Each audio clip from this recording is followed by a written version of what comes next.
अस्सलाम वालेकुम, मैं हूं ज़ीशान मलिक और आप देख रहे हैं पीएसएल हंगामा। आज नवा दिन है पीएसएल का और हमारी ट्रांसमिशन भी उसी तरह ज़ोर शोर से जारी है। और आज ना सिर्फ गुज़श्ता रोज़ के मैच पर गुफ्तगू होगी, पोस्टमार्टम होगा, बल्कि आज के मैच के हवाले से भी बात, क्योंकि बड़ा इंपॉर्टेंट मैच है, क्रूशल मैच है।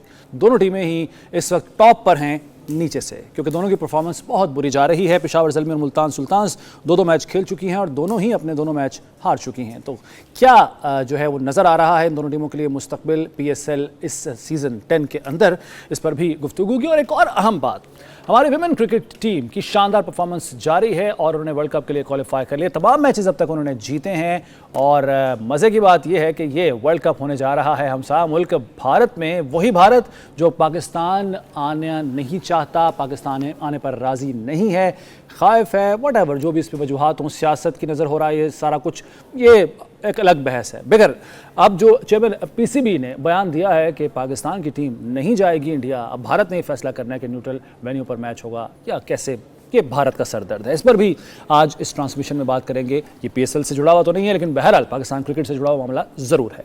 तो मेरे साथ हस्बे साबिक, हस्बे आदत, हस्बे खैर साइका, जो मर्जी कह लें, सकलाम मुश्ताक साहब और सलीम मलिक साहब। अस्सलाम वालेकुम जनाब।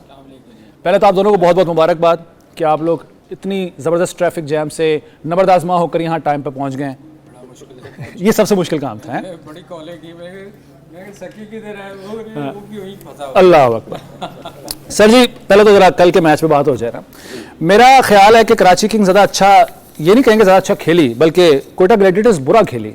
जो कल का मैच आपने देखा, स्कोर 175 जो अभी तक स्कोर बन रहे हैं विनिंग टोटल की अगर हम बात करें, उसके मुकाबले में एक स्कोर कम है। आप इत्तफाक करेंगे नहीं? और जिस तरीके से कोयटा ग्लैडिएटर्स ने जो रिस्पांस में बैटिंग की है, कैसे देखते हैं? बिल्कुल डेफिनेटली जी। कराची जो है वो जो उनका स्टार्ट हुआ और जिस तरह उनकी इनिंग्स चल रही थी, लग नहीं रहा था कि ये 175 करेंगे, क्योंकि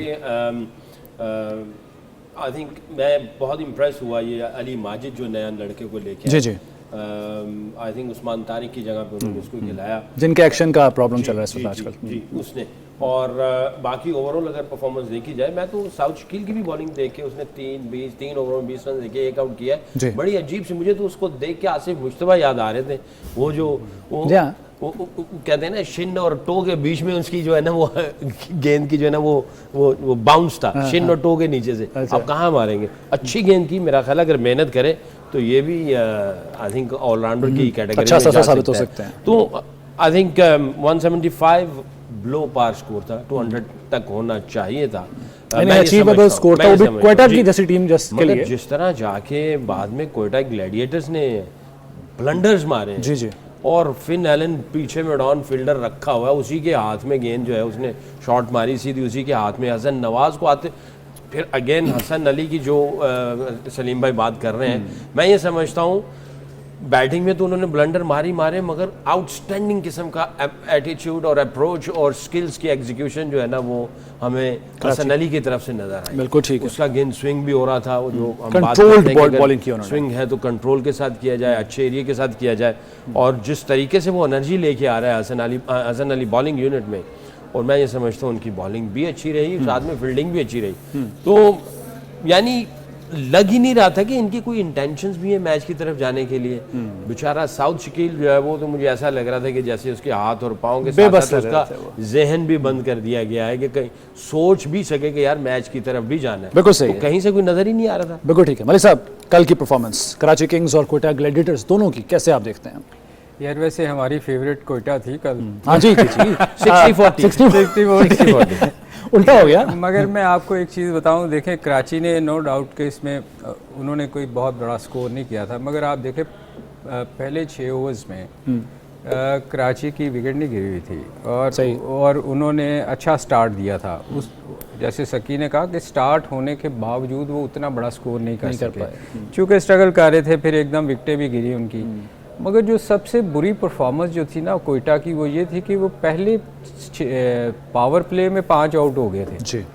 तो ये जब आप इस किस्म का पैनिक बटन दबता है तो आप कैसे एक्सपेक्ट करते हैं कि यार आपकी टीम जीतेगी? क्योंकि एक फ्लूक, मैं समझ आप तो यूँ लग रहा है कि जैसे वो पहला मैच जीते थे वो फ्लूक ही था। विकेट बहुत अच्छा था जिसकी वजह से शायद वो स्कोर कर गए। अगर जहाँ थोड़ा सा इनको स्विंग मिलेगा या थोड़ा सा बॉल टर्निंग मिलेगा, ये स्ट्रगल करेंगे। 8 बल्लेबाज डबल फिगर में दाखिल नहीं हो सके। मैं वही तो कह रहा हूँ, पैनिक बटन दबा ऐसा कि वो पहले 6 ओवरों में 5 आउट थे। जी हाँ, अब जब आपके 5 आउट टॉप प्लेयर आउट हो जाएंगे तो आप कैसे मैच जीत सकते हैं। और फिर हसन अली की जो आप बात की वो मुझे मैं हमेशा कहता हूँ मुझे बड़ा पसंद है, बड़ा करैक्टर है वो। मगर इस टूर्नामेंट में आप देखें पिछले 1-2 सीज़न से या पाकिस्तान से भी खेला ना, उसकी पेस बहुत नीचे चली गई थी, बहुत कम हो गई थी, और जिसकी वजह से वो बैट्समैनों के लिए बड़ा इजी हो जाता है, जैसे शायद शाहीन अफरीदी का हो रहा है। मगर by the way sorry to cut you, लेकिन शाहीन अफरीदी को पीछे छोड़ दिया उन्होंने। वहाब रियाज और शाहीन अफरीदी का रिकॉर्ड तोड़ा है, जो पीएसएल में हाईएस्ट विकेट टेकिंग बॉलर बन गए हैं हसन अली। ये ऐड करना चाहूँगा मैं। जी सर, मैं ये वही आपको बता रहा था कि इस बंदे ने इस सीज़न में मेहनत की हुई नज़र आ रही है। आप देखें उसकी पेस भी पहले से थोड़ी सी ज़्यादा, वो 140 प्लस का है, प्लस स्विंग जैसे सकीना का, वो स्विंग भी उसका था, नेचुरल था। जब शुरू में आया था ना तो बड़ा अच्छा स्विंग करता था, वो ख़त्म हो गई थी बीच में, शायद मेहनत उस तरह नहीं की या वो खेला नहीं। मगर अब नज़र आ रहा है कि वो हसन अली जिसको हमने शुरू में देखा था वो वापस आता हुआ नज़र आ रहा है, कि मुझे बड़ी खुशी है, मुझे बड़ा पसंद है। वो कैरेक्टर है एक बहुत बड़ा और अच्छे वो शुगर लगा के रखता है। सही है, बिल्कुल सही है। अच्छा, सऊद शकील की बॉलिंग की तो आपने तारीफ़ की, और यकीनन तारीफ़ के काबिल है भी, उनके जो स्टैट्स हम नज़र आ रहे हैं। मोहम्मद आमिर स्ट्रगल करते नजर आए हैं, 42 रन उन्होंने खाए हैं, 2 विकेट ज़रूर हासिल किए, लेकिन 42 स्कोर उनको पड़ा है 4 ओवरों में। देखिए T20 में ना, जब T20 शुरू हुई थी ना, तो बॉलिंग कोच जो था ना, वो बॉलर्स को ये दिलासा देता था कि ये तुमने ये भूलना नहीं कि तुझे फैंटी नहीं पड़नी है। तो वो एक स्लोगन शुरू हो गया था, 2020 गो फॉर प्लेंटी। तो इस तरह की बात करते थे कि इसमें पड़ेंगी, तो इसमें आपने जो है वो जो आपकी स्किल्स है उससे दूर नहीं जाना, जो आपका एग्रेशन है, प्लान्स है, एटीट्यूड है, उससे दूर नहीं जाना, और कॉन्फिडेंस में लो नहीं जाना। इसमें कोई शक नहीं कि आमिर की क्लास जो है वो एक क्लास है। पिछले 2 मैचों में मेरा ख्याल है कुछ एक्सपेंसिव गया है, जो 2 आउट भी किए वो भी मार धाड़ के चक्कर में ही है। वो स्लो किया, मारी, बाउंड्री पे कैच हो गया, एक जो है वो भी इसी तरह। तो खैर आई थिंक इसको देखना पड़ेगा ये 2-3 जो है, क्योंकि अगर मेन बॉलर थोड़ा एक्सपेंसिव चला जाता है ना तो उसके असरात दूसरों पे भी पड़ते हैं। बट अगेन 175 को बड़ा टोटल नहीं था, कोई ऐसा टोटल नहीं था, इनको करना चाहिए था। बट आई थिंक बहुत ही pathetic performance from Quetta. Bowling पे हम स्पेसिफिकली बात कर रहे हैं, अगर आप देखें जो कराची किंग्स ने बॉलिंग की है, एक्स्ट्रास जो हैं वो 15 दिए हुए हैं। अगर आप ये नोट करें, वाइड बॉल्स 8 हैं और लेग बाइज 3 हैं, बाइज 4 हैं। ये इनको कंट्रोल करना पड़ेगा, क्योंकि आगे जो क्रूशल मैचेस होंगे एंड में, जैसे जैसे टूर्नामेंट इख्तितामी मैचेस की तरफ जाएगा, तो ये जो स्कोर होता है बड़ा मैटर करता है। आप अग्री करेंगे? डेफिनेटली, ना सिर्फ रन्स हैं, बाकी ओवर्स भी हैं। अगर आप देखें ना, 8 वाइड बॉल हैं, तो इसका मतलब ये कि 1.5 ओवर उन्होंने एक्स्ट्रा दिया। एग्जैक्टली। तो इधर से भी रन्स हुए होंगे, तो 8 के साथ अगर आप दूसरे भी ऐड कर लें, 8 सिंगले भी ऐड कर लें, तो 8 और 5 जो है ना 14 रन्स हैं। तो अगर आप 14 इसमें से निकाल दें, उनका 100 भी नहीं होता। तो ये एक्स्ट्रा रन्स की तरफ भी हैं और एक्स्ट्रा ओवर्स भी हैं। हो सकते हैं इसके ऊपर 1-2 चौके भी लग गए हों। ट्रू। तो ये एक्स्ट्रास जो है ना वो बहुत ज़्यादा चुभते हैं। एज ए हेड कोच या बॉलिंग कोच जब भी आप बैठते हो, आप ख़ास तौर पे T20 में सबसे बड़ा जो जुर्म है या समझ लें कि ब्लंडर है, वो नो बॉल है। दूसरा जो है वो वाइड बॉल है। और फिर ये जो एक्स्ट्रास है ना, ये 0 टॉलरेंस होना चाहिए। बिल्कुल ठीक है सर। अभी तो चूँकि फिर भी कह सकते हैं कि स्टार्ट है, तो जो बाकी मामलात को इन्होंने देखना है, बैटिंग, बॉलिंग, फील्डिंग एटसेट्रा, ये एक्स्ट्रास एक बड़ा इंपॉर्टेंट पॉइंट हो सकता है। यार इसमें ना शान कई दफ़ा ये ऐसा होता है कि आप ना जब विकटें गिर जाती हैं, आपको नज़र आ रहा होता है ना कि आप जीत रहे हैं, तो आप कई दफ़ा रिलैक्स कर जाते हो। सही है कि यार हम तो जीत रहे हैं। उसमें फिर कई ब्लंडर आप करते हो, आप स्कोर भी कई दफ़ा, जैसे उसने हारिस ने 80 कुछ किया, आप देखें पिछले कई सालों से उससे स्कोर नहीं हो रहा था, और उसमें टीम रिलैक्स कर गई कि हम जीत रहे हैं, उसने स्कोर किया। तो इसी तरह ना टीमें रिलैक्स करती है, हालांकि ये करना नहीं चाहिए, खासतौर पर T20 में तो, क्योंकि आपको आगे जाके ना ये नुकसानदेह चीज़ें साबित होती हैं कि आपकी वो हैबिट बन जाती है। इसको कंट्रोल करना चाहिए। ये मेरा ख्याल कोच वगैरह डेफिनेटली उनको बताते होंगे। जहाँ तक आमिर की अभी आपने थोड़ी सी बात की थी, मैं उसको ऐड कर दूँ। देखें, आमिर एक बहुत पाकिस्तान का बहुत अच्छा बॉलर था, बड़ा एक्सपीरियंस बॉलर है, मगर कई दफ़ा ये होता है, ये सकी भी इसको सेकंड करेंगे, कि इस एज में आके ना, चूँकि उसकी उस एज से वो निकल चुका हुआ है कि एक यंगस्टर जो आता है ना, वो पीक टाइम जिसका होता है, उसमें उसको छोटी मोटी तकलीफ़ें इतना तंग नहीं करती। ये जो निगल्स होते हैं ना छोटे छोटे, कई दफ़ा आपकी नींद पूरी नहीं हुई होती और कई दफ़ा आप स्ट्रगल कर रहे होते हैं, तो वो वापस आने के लिए ना वो यंग एज का होना बहुत ज़रूरी है। इसमें आके बहुत सारी चीज़ें आपको तंग करती हैं। तो जो मुझे नज़र आ रहा था वो ये ऐसे लग रहा था कि वो थोड़ा सा ना उससे वो थका हुआ लग रहा था, फटीग लग रहा था। फटीग था कि वो एज ऐसी होती है ना, इसमें आपको बहुत फिर एक्स्ट्रा ऑर्डिनरी अपना ख्याल करना पड़ता है, रात को नींद पूरी करनी पड़ती है। मुझे याद है वसीम बारी हमारे हुआ करते थे विकेट कीपर, वो आपको पता है 7 बजे सो जाया करते थे। अच्छा। आते ही वो उन्होंने टब में बैठना, गर्म पानी लेना। तो ये जो चीज़ें हैं ना, इस एज में आके आपको अपनी फिटनेस का बड़ा ख्याल करना पड़ता है, वरना आप स्ट्रगल करें। बिल्कुल ठीक है। दो चीज़ें हैं यहाँ पे, 2 चीज़ें हैं। एक तो जाहिर है आपको एक्सपीरियंस तो मिलता ही मिलता है, ना सिर्फ स्किल्स का बल्कि बॉडी और माइंड का भी एक्सपीरियंस होता है।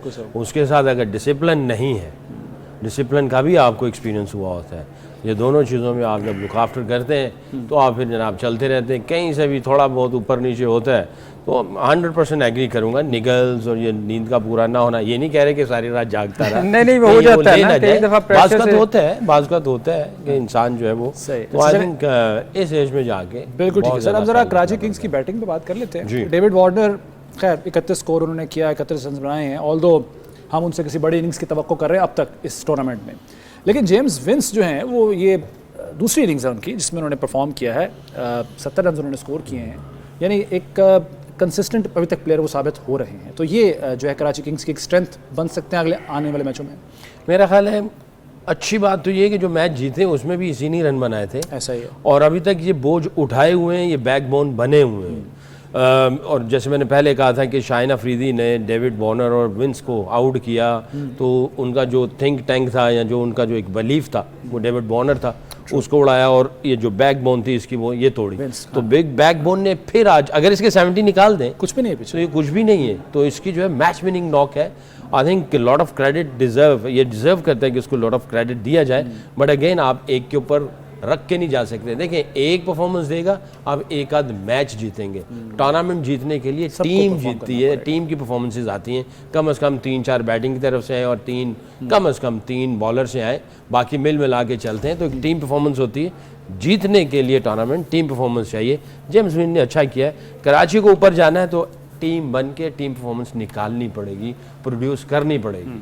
उसके लिए हेड कोच और जनाब इनका कैप्टन, इनको सोचना चाहिए। क्या मशवरा देंगे दोनों टीमों को, आप क्वेटा ग्लैडिएटर्स को, कराची किंग्स को, क्योंकि दोनों ही अभी तक कोई सुपर परफॉर्मेंसेज नहीं है दोनों की तरफ से, बट हेड टू हेड ही चल रहे हैं दोनों एक तरह से देखा जाए तो। ये देखो, ये तो नज़र आ गया है कि कोयटा बहुत ज़्यादा स्ट्रगल कर रहा है। उसको बैठ के सोचना होएगा कि वो उनकी कौन से बेस्ट प्लेयर है, बेंच पे कौन से प्लेयर बैठे हुए हैं। क्योंकि अगर आप देखें कि इनका सिवाय पहले मैच के बाद इनका कोई भी बैट्समैन ऐसा नहीं है जो अच्छी परफॉर्मेंस दे रहा हो। जैसे विंस दे रहा है कराची से, उसने एक बंदा अकेला ही लेके जा रहा है।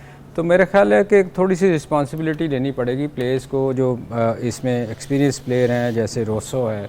ये एक वाहद प्लेयर था जो अकेला मैच जितवा सकता था, और ये इसकी अपनी भी फॉर्म स्ट्रगल कर रही है। और बहुत सारे, या साउथ को एटलीस्ट रिस्पॉन्सिबिलिटी लेनी पड़ेगी, कप्तान है, कि टीम इनिंग्स बिल्ड करनी है। आप स्ट्रगल कर रहे हैं, आप जाते ही पहले 5 ओवर में अगर आउट होते हैं तो ये इनके जो कोचेज़ वगैरह हैं, जैसे सकी ने कहा, इनको बैठ के प्लान करना पड़ेगा। कराची की अगर आप देखें ना, तो कराची में भी सिवाय विंस के किसी ने इतना कोई ख़ास स्कोर नहीं किया। चूँकि वो ये होता है, देखें आप जब टूर्नामेंट शुरू होता है ना, मैं आपको याद है शुरू में भी कहा था कि कुछ प्लेयर्स ऐसे, कुछ टीमें ऐसी होती हैं जो शुरू में पकड़ने की कोशिश करती हैं। ये वो प्ले बैट्समैन है जो इसने शुरू में स्कोर कर लिया, उसके बाद आपका कॉन्फिडेंस इतना ज़्यादा हाई हो जाता है कि आप ना फिर, या कुछ प्लेयर ऐसे होते हैं जिनको वो ये देखते हैं कि यार सब कुछ मैंने ही करना है। सही है। कुछ प्रेशर ले जाते हैं और उनसे वो उससे निकल नहीं पाते। अच्छा, लेकिन कुछ ऐसे प्लेयर्स भी तो है ना जो कि प्रेशर लें या ना लें, प्रेशर डाल जरूर देते हैं फिर पूरी टीम पर स्लो खेल के, जैसे सऊद शकील, मतलब 33 रन उन्होंने बनाए हैं 40 गेंदें खेलकर, जो तेज इनिंग्स की तवक्को उनसे की जा रही थी या जो उम्मीद थी या जो ज़रूरत थी कहना चाहिए, ऐसा यार वो आप ठीक कह रहे हो, मगर आप देखो ना, जब आपके 5 प्लेयर आपके पावर प्ले में आउट हो जाएंगे तो डेफिनेटली वो उसने कोशिश की होगी कि इनिंग बिल्ड करने की कोशिश करूं कि मैं लेके चलूं ताकि शायद किसी मौके पे ऐसा मौका मिले कि हम तेज़ खेलने की कोशिश करें। चूँकि आप देखें डबल फिगर में को गया ही नहीं। लेकिन सर मैं इस वक्त कतकलामी होगी, आप ओपनर आए हैं, आप एंड तक रहे हैं, नॉट आउट रहे हैं, एंड में जब आपको स्कोर चाहिए जीतने के लिए तब आप फिर विकेट पर ठहरना शायद ज़रूरी नहीं होता, हिटिंग करके बेशक आउट हो जाए लेकिन आप कम से कम कोशिश करें, क्योंकि T20 गेम है ना ये, यहाँ पे इस चीज़ की ज़रूरत थी, ये शायद इसको टेस्ट समझ के खेल रहे थे सऊद साहब। देखिए T20 में 2 चीज़ें होती हैं, या तो फिर ऑल आउट जाओ तो यार T20 है ये गेम ही ऐसी है ना कि इसमें तो रोकने वाला चांस ही कोई नहीं है, आपने हारना है या जीतना है। तो आप स्लो खेल के भी हारोगे तो फिर इससे बेहतर है कि आप चांस लो, टीम के लिए बेहतर हो। देखें चलें आप असल में ऐसा भी कई दफ़ा हुआ कि एक ओवर में 4 गेंदें दूसरों को मिली, उसमें से एक आउट हो गया, 2-3 डॉट उधर से हुए, 1 डॉट इसका ओवर खत्म हो गया। नहीं, तो बहुत से ऐसी भी सिचुएशन हुई, मैंने देखा। मैं बहुत से प्लेयर आप देखो जो टीमें स्ट्रगल कर रही हैं, मैं नाम नहीं किसी का लेता, वो स्ट्रगल ही इसीलिए कर रही हैं कि उनकी ओपनिंग जाके आपको फंसा देती है स्लो खेल के। तो आप पेशावर ज़ल्मी का नाम तो नहीं ले रहे ना?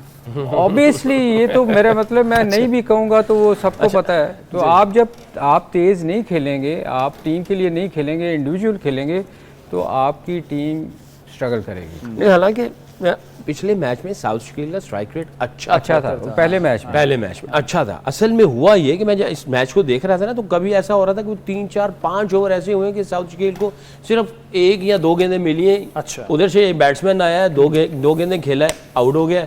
और जनाब अगला अंदर आया, उसने सिंगल किया, इसने सिंगल किए या डॉट किए, तो अगला ओवर फिर चला गया। तो 5, 6, 7 ओवर तो ये नॉन स्ट्राइकर एंड पे भी रहा। मगर 40 गेंद खेला ना, 33 स्कोर किया 40 गेंदों में, जो कि T20 में अफोर्ड नहीं करते आप। जी बिल्कुल नहीं, तो 140 मैं उसका तो एडवोकेट हुई नहीं। ठीक है, ऐसा हुआ जो विकेटें गिरी ना, जहाँ पे विकेटें गिरी होती हैं, असल प्रेशर, तो मेन प्लेयर जो अंदर है वो ज्यादा गेंदें खेले, जो अंदर आया हुआ है वो स्ट्राइक लेके उसको दे दे, ताकि वो थोड़ा सा सेट हो जाए, और जो सेट वाला है वो गेम को चलाता चला जाए।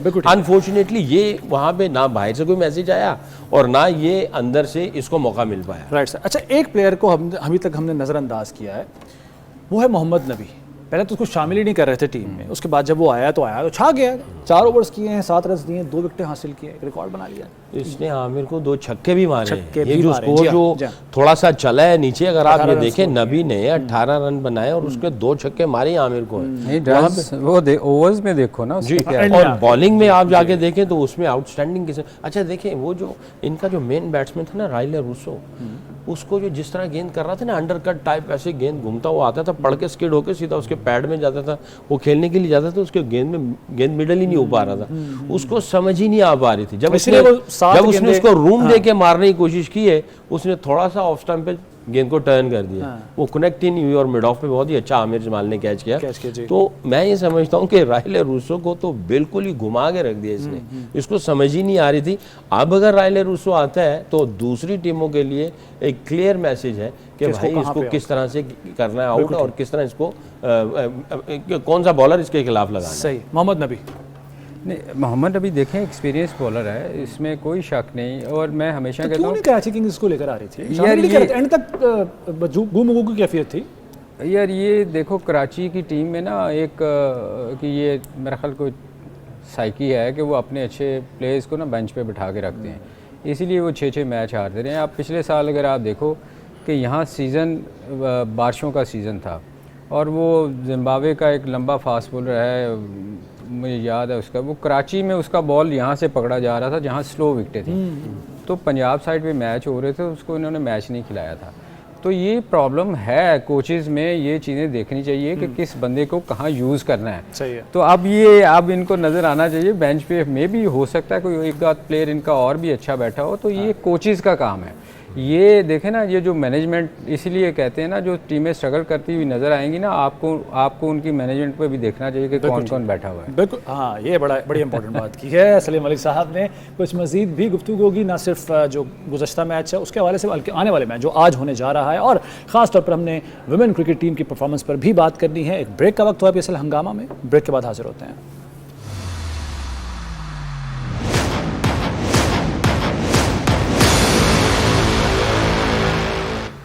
एक बार फिर खुशामदीद कहते हैं PSL हंगामा में आपको। PSL की बात तो हम कर ही रहे हैं, जो टीमें अब तक परफॉर्म कर रही हैं और जो नहीं कर पा रही उन सब पर भी गुफ्तगू हुई है, और क्या तब्दीलियां होनी चाहिए इस पर भी हमारे माहिरीन जो हमारे साथ लेजेंड्स मौजूद हैं वो गुफ्तगू कर चुके हैं। कुछ तस्करा विमेन क्रिकेट टीम का भी कर लेते हैं। बड़ी शानदार परफॉर्मेंस अब तक दिखाई जा रही है उनकी तरफ से। जो क्वालिफायर्स है उसके लिए बड़ी जो मैचेस हुए हैं, बड़े ज़बरदस्त उन्होंने परफॉर्म किया है। इंडिया में ये वर्ल्ड कप होने जा रहा है और क्वालिफाई कर लिया है हमारी टीम ने।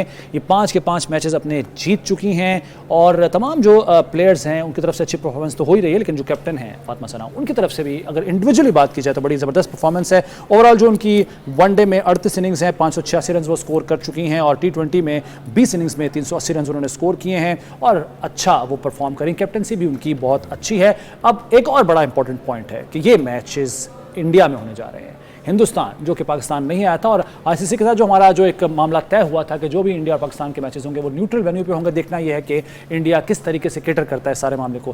परफॉर्मेंस वुमेन क्रिकेट टीम की आउटस्टैंडिंग जी। आई थिंक सब डिज़र्व करते हैं, कैप्टन ख़ास तौर पे लीडरशिप क्वालिटीज़, क्योंकि सारे डिसीजंस अंदर जाके उन्होंने लेने होते हैं, ऑपरेट करना होता है। हाइज एंड लोज चलती हैं टीम में, परफॉर्मेंसेस और जिस तरह की एनर्जी पास ऑन की जाती है। बड़ा मुश्किल काम होता है लीडरशिप लड़कियों का, यानी वुमेंस की जो लीडरशिप होती है वो बहुत मुश्किल काम है। मैंने अभी रिसेंटली PCB ने हमें असाइनमेंट दी थी, अंडर 19 की और डोमेस्टिक की जो टीमें हैं उनका मैं मेंटर था, हमारा अपना सपोर्ट स्टाफ था।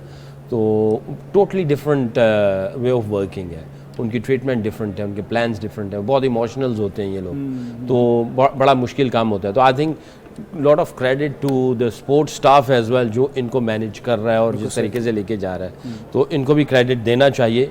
5 के 5 मैच जीतना, अगर आप इनके सारे स्कोर, अभी मैं स्टडी कर रहा हूँ, देख रहा हूँ, फॉलो नहीं किया मैचेस को इतना, क्योंकि PSL था और भी हमारी जिम्मेदारियाँ थी, बट ये सारा हमने जो स्टडी किया मैंने, तो मेरी जो ऑब्जर्वेशन है वो ये है कि एक टीम बन के खेल रही है। बहुत सारी परफॉर्मेंसेज आई हुई, मुनीबा की तरफ से आ रही हैं, सिद्रा अमीन कर रही है, आलिया रियाज कर रही है परफॉर्मेंस, इसी तरह बॉलिंग के अंदर से भी बॉलिंग यूनिट जो है वो कंसिस्टेंट परफॉर्मेंस दे रहा है। तो इसका मतलब ये कि ये एक टीम बनी हुई है जो कि बहुत जेल है और समझ रही है एक दूसरे को, और इन्होंने इनके प्लान्स जो है उनकी एग्जीक्यूशन अच्छी हो रही है। जब आपको इस तरह के रिजल्ट्स मिले तो इसका मतलब ये है कि तैयारी अच्छी है, प्लानिंग अच्छी है, एग्जीक्यूशन अच्छी है, और टीम का जो एनवायरनमेंट है वो बहुत अच्छा है। तो I think we should give credit to sports staff and then obviously leader जो है ये फातिमा सना, और दूसरी लड़कियों को भी। तो इंडिया तो जाना ही नहीं चाहिए, सीधी सी बात है, हाँ जी, बिल्कुल नहीं जाना चाहिए, ख़त्म। सही है जी। हाँ जी मलिक साहब, सलीम भाई की तरफ चलते हैं।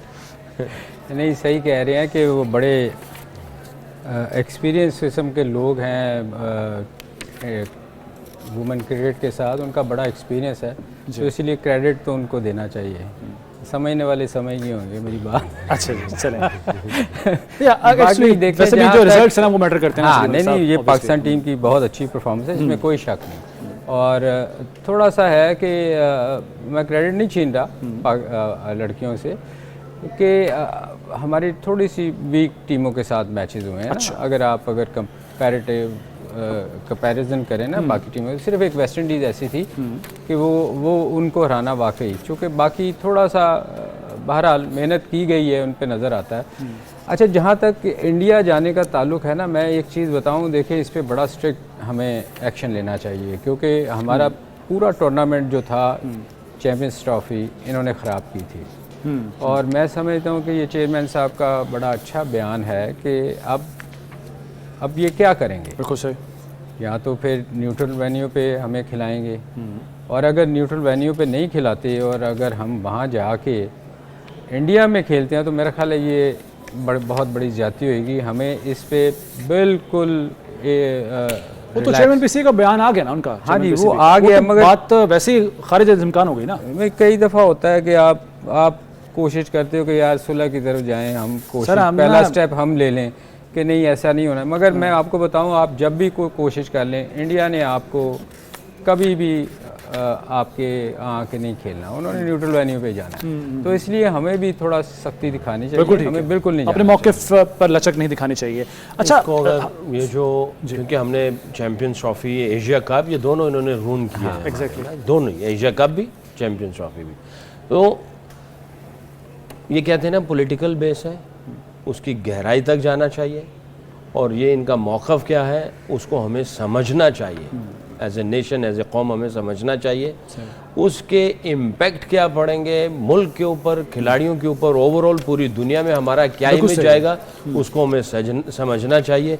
मैं ये समझता हूँ अगर पॉलिटिकल एंगल भी है तो इट्स अनफेयर, जो इनके जो मौक़िफ़ हैं वो बिल्कुल आई थिंक सही नहीं। इन्होंने एग्री किया था कि हम भी खेलेंगे, आके आप आके खेलें जब एशिया कप हुआ था। बिल्कुल ठीक है सर। अब फातिमा सना की बात कर लेते हैं जी। जो भी अच्छी चीज़ हो वो पिक करनी चाहिए, देखनी चाहिए, सीखनी चाहिए, चाहे वो कोई भी कर रहा हो। जो हम एक्सपेक्ट करते हैं, तवक्को रखते हैं अपने पाकिस्तानी जो मेन क्रिकेट टीम है उनके कप्तानों से ख़ास तौर पर, वो चीज़ हमें इस बच्ची में, 19 साल की ये बच्ची है, इससे नज़र आ रही है। वो परफॉर्म खुद भी कर रही है, इंडिविजुअली भी, कैप्टनसी भी उसकी अच्छी है।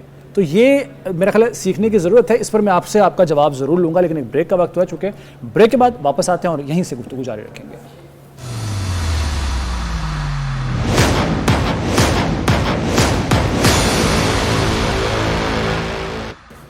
पीएसएल हंगामा में एक बार फिर खुशामदीद कहते हैं आपको। इससे पहले कि मैं आज के मैच के हवाले से सर आपसे बात करूं, ज़रा हम ब्रेक पे जाने से पहले मैंने आपसे सवाल किया था फातिमा सना की परफॉर्मेंस, जो कि ज़रूरत है उससे सीखने की, हमारे जो मैच्योर प्लेयर्स हैं उनको। ये आउटस्टैंडिंग किस्म की लीडरशिप क्वालिटीज़ नज़र आ रही हैं। और अभी डोमेस्टिक क्रिकेट भी हुई थी, उसमें मैंने अभी मेंशन किया था कि मैं मेंटोर था एक टीम का, और गालिबन इसी की टीम जो है ना वो जीती थी, मेरा ख्याल है जहाँ तक, if I am not wrong. तो एक नहीं, दो नहीं, सब मेंटर्स ने ये कहा कि इस बच्ची में बहुत पोटेंशियल है, और ना सिर्फ पोटेंशियल अपनी स्किल्स के एतबार से as a all rounder, leadership qualities का भी मेंशन किया गया था, क्योंकि हर प्लेयर्स की प्लेयर्स प्रोफाइल बनी हुई थी। तो आई थिंक बहुत ही अच्छे तरीके से पूरी टीम को लेके चल रही है। प्लस ये है कि जो इनके सीनियर्स खिलाड़ी हैं, इसको ये भी पता है कि उनसे परफॉर्मेंस कैसे निकलवानी है। सही, सलीम भाई बताएंगे कि प्लेयर से जो सीनियर प्लेयर हो उनको कैसे परफॉर्मेंस निकालना, ये भी एक आर्ट होता है। तो इसके अंदर ये भी एक आर्ट है कि सीनियर्स को कैसे लेके चल रही है, जैसे मुनीबा हैं और आलिया रियाज परफॉर्म, हाँ, उनसे कैसे परफॉर्मेंस ले रही है ये, ना सिर्फ ऑपोजिशन के खिलाफ टैक्टिक्स कैसे इस्तेमाल करने हैं, प्लस सीनियर से परफॉर्मेंस कैसे निकालनी है, और तीसरा ये जो है अपनी परफॉर्मेंस कैसे देनी। तो ये तीनों शोबों में बड़े अच्छे तरीके से परफॉर्मेंस दे रही है। पूरा पैकेज, इसमें कोई शक नहीं कि देखे जो कैप्टन होता है ना, अगर उसकी परफॉर्मेंस अच्छी ना हो तो फिर लोग आपके ना इधर उधर शुरू हो जाते हैं, कप्तान चेंज कर, आप अच्छा खुद परफॉर्म बार बार आप बाबर आजम को बीच में क्यों ले आते हैं? नहीं अच्छा, इसमें एक और चीज़ भी होती है, जो अच्छा कैप्टन होएगा ना, वो जैसे बच्ची का सब तारीफ़ कर रहे हैं, वो कभी भी ना अग्रेसिव ग्राउंड में ज़रूर होएगी, मगर वो उनको अपने सीनियर से काम लेना आता होगा। वो कभी जाके उनके साथ ना ये नहीं कहेगी कि मैं यूं कर दूंगी। हमारे बहुत सारे कोचेस गुजरे हैं जो ये कहते थे मैं देख लूँगा, फिर सारे उसके खिलाफ हो जाते हैं। ये अच्छी चीज़ ये होती है कि आप उनसे जाके मशवरा करो, उनको बताओ कि यार आप हो, आपकी वजह से मैं हूँ। जब आप ये करते हैं ना, तो फिर जितने भी सीनियर्स होते हैं ना, वो आपके लिए कोशिश करते हैं कि यार अच्छा परफॉर्म। बिल्कुल ठीक है। हमारे यहाँ ऐसा होता नहीं है। हम जाके ना, जब किट पहनी होती है ना, तो हम कहते हैं मैं ही हूँ, और मैं छोड़ भी चुका हूँ, मगर मैं ही हूँ। बिल्कुल ठीक है। चले सर, अब आज के मैच की बात कर लेते हैं। आज मध्य मुकाबला पेशावर ज़ल्मी, मुल्तान सुल्तान्स दोनों इस वक्त जो है बॉटम में हैं। बिल्कुल 2 मैच जीत चुके हैं अपने, और सॉरी हार चुके हैं, दोनों मैच खेल चुके हैं। और उसके साथ साथ जो पेशावर ज़ल्मी है वो सबसे नीचे है, -4.550 इनका जो रन रेट है, नेट रन रेट। अच्छा, आज मुकाबला इन दोनों टीमों के साथ साथ मोहम्मद रिजवान और बाबर आजम की कैप्टनसी का भी होने वाला है। देखिए, दोनों को एक दूसरे का पता है। कैप्टन वाइस कैप्टन भी रह चुके हैं। रिजवान को बाबर के माइंडसेट का पता है, बाबर को रिजवान के माइंडसेट का पता भी है, और दोनों टॉप ऑर्डर खेले भी हुए हैं। उनको पता भी है कि पहले 6 ओवर कैसे खेलने, मिडिल ओवर में कैसे जाना, और ये सारा दोनों को पता है कैसे खेलने। दोनों मुख्तलिफ टीम्स के अंदर है। तो आई थिंक काफ़ी चीज़ें जब आपको पता होती हैं तो काफ़ी आसान होता है एक दूसरे के खिलाफ जो है ना वो टेक्टिक्स को इस्तेमाल करना। अगर ऑन द पेपर देखा जाए, on the paper Multan Sultan थोड़ी कदरें बेहतर, 60-40 बेहतर है। मैं इस वक्त 70-30 करूंगा। मुल्तान को मैं 70 दूंगा, 30 में जो है वो पेशावर ज़ल्मी को दूंगा। देखें 30 जो % मैं दे रहा हूँ ये काफ़ी हाई परसेंटेज है। यहाँ से मैच को वापस लेके आना आसान होता है, मुझे नहीं है 33 दे देते वो इस वजह से कि T20 क्रिकेट में एक मैच जीतने के लिए ना, ठीक है, आपका एक बैटिंग में से कोई परफॉर्मेंस आ जाए, एक बॉलिंग में आ जाए, आप मैच लेके निकल सकते हैं। सही है sir ji. Head to head अगर देखें तो 16 मैचेस दोनों ने खेले हैं, 11 जीत रखे हैं मुल्तान सुल्तान्स ने, यानी वो इस वक्त सुपीरियर हैं पेशावर ज़ल्मी से। यार ये पिछले आप इस मैच को ही छोड़ दें, आप उनकी पिछली परफॉर्मेंसेस देखें, वो बड़ी अच्छी टीम है सुल्तान। अनफॉर्चुनेटली इस दफ़ा कोई अच्छा परफॉर्म नहीं कर पाई वो स्टार्ट में, मगर ये वो वह टीम है जिसको मैं कहता हूँ ये कम बैक कर सकती है, क्योंकि मुल्तान सुल्तान, क्योंकि इनकी टीम में एबिलिटी है। ये पिछले कई सालों से बड़ा अच्छा परफॉर्म कर रही है और इसमें इन मैचों में भी अगर आप देखें 230 करके हारे थे वो मैच, तो थोड़ी सी उनकी बैड लक हुई उस मैच में। तो ये वह टीम है जो कम बैक करेगी, मुझे यूँ लगता है। और ये सेमीफाइनल में ये बाकी का मुझे नहीं पता कौन अच्छा खेला कौन बुरा, एक इस्लामाबाद को निकाल के ये आएगी ज़रूर सर। अच्छा, अगर हम फर्दन बात करें दोनों टीमों की, मुल्तान सुल्तान्स में आपको कौन सा डेंजर जो है वो प्लेयर नज़र आ रहा है, डेंजरस प्लेयर पेशावर ज़ल्मी के पॉइंट ऑफ व्यू से देखें उनके मद्दे मुकाबिल? मुल्तान में यार ये सारे प्लेयर, इनके टॉप जितने बैट्समैन हैं ये सारे अच्छे प्लेयर हैं। और देखिए जैसे शकी ने कहा कि एक परफॉर्मेंस चाहिए होती है, और इनके जो आप 6 प्लेयर हैं अगर इनको आप देखें, डेविड विली तक चले जाएं, ये प्लेयरों में एबिलिटी है कि ये स्कोर कर सकते हैं। तो इनकी इसलिए हम कह रहे हैं कि इनकी टीम हमें कम बैक करता हुआ नज़र आती है कि इनके सारे प्लेयर अच्छे हैं। बिल्कुल ठीक है सर। इनकी बैटिंग के चले बात तो मलिक साहब ने कर ही दी है, आप उसमें एडिशन करना चाहें ज़रूर कीजिएगा। बॉलिंग में आप क्या देख रहे हैं? आकिब जावेद, उसामा मीर, शाहिद अजीज़, डेविड विली, ये क्या नजर आ रहा है? नहीं, आकिब जावेद अभी मेरा ख्याल है बड़ी अच्छी बॉलिंग कर रहा है, अच्छी फॉर्म में है। उसामा मीर भी ठीक चल रहा है। I think T20 Usama Mir enjoy करता है और अच्छी परफॉर्मेंस देता आ रहा है। डेविड विली और क्रिस जॉर्डन तो इंग्लैंड की जो वाइट बॉल है उसका डेथ बॉलर है और बड़ा मेन स्ट्राइकर है उनका, इंग्लैंड की टीम का रहा है।